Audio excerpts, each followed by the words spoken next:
Magandang tanghali mga kabay. So ito po yung pang Siyam ko na repair mga kabay. Ayan, 39118i. Ayan. So ayan, di ko na rin testing mga kabay dahil binuksan na rin ito. Ayan, check na lang natin kung anong sira. So tara mga kabay, samahan nyo ako. So yun na mga kabay, natanggal ko na po yung mga screw. Ayan, so bubuksan na natin. Ayan.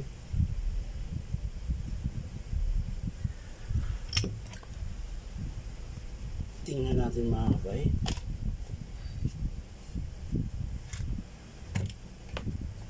Check natin yung carbon mga kabay. Ayan, maiksi na rin yung carbon mga kabay. Ayan. So yun, kung wala bang sumabog sa field coil. Ayan. So titesting natin yung field coil mga kabay. May contact.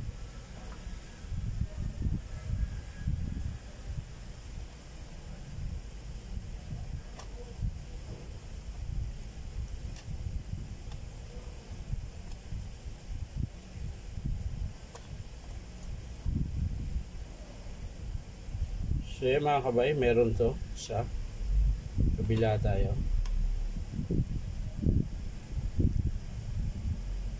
So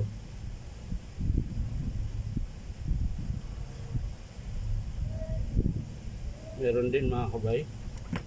So titesting natin to mga kabay sa armature.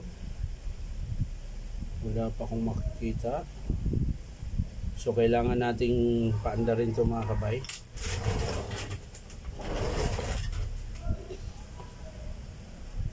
Ayan. So ibabalik lang natin mga kabay. Papaandarin lang natin kung bakit.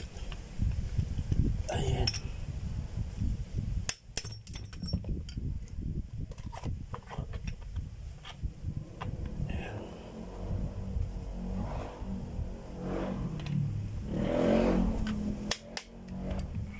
Kapit lang natin, dalawang screw mga kabay.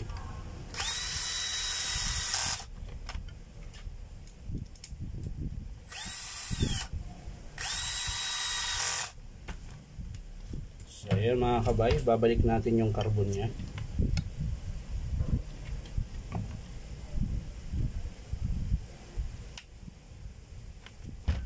Sa kabila rin mga kabay.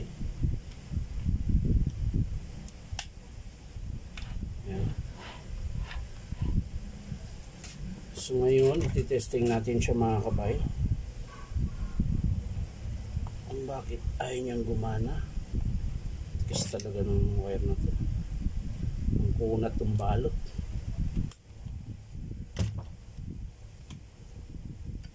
Kasi naman ito. Ayaw mo ha.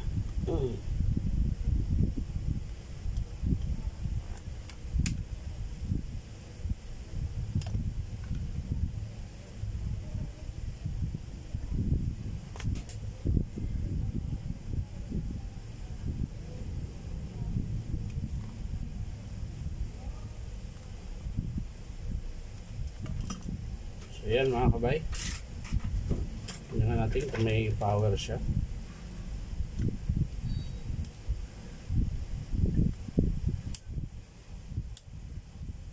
Meron to. So titesting natin mga kabay. Ayan, meron po akong pang testing dito. Susubukan natin mga kabay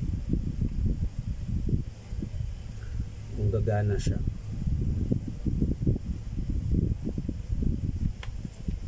So yan mga kabay, testing natin. Yun lang.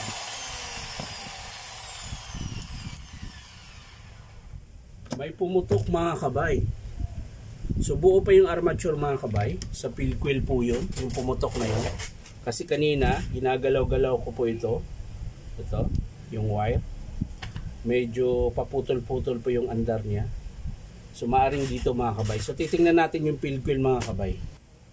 So yan mga kabay, yung po yung pumutok. Ayan. So sira niya po mga kabay, field coil po talaga. Ayan. So ang papalitan dito mga kabay is field coil. Syempre carbon brush, ayan, kalahati na po yung carbon niya.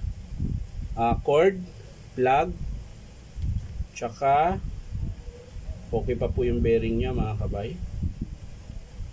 Armature nya okay pa mga kabay. Yan, wala naman po akong nakitang sira. So yan lang po talaga mga kabay.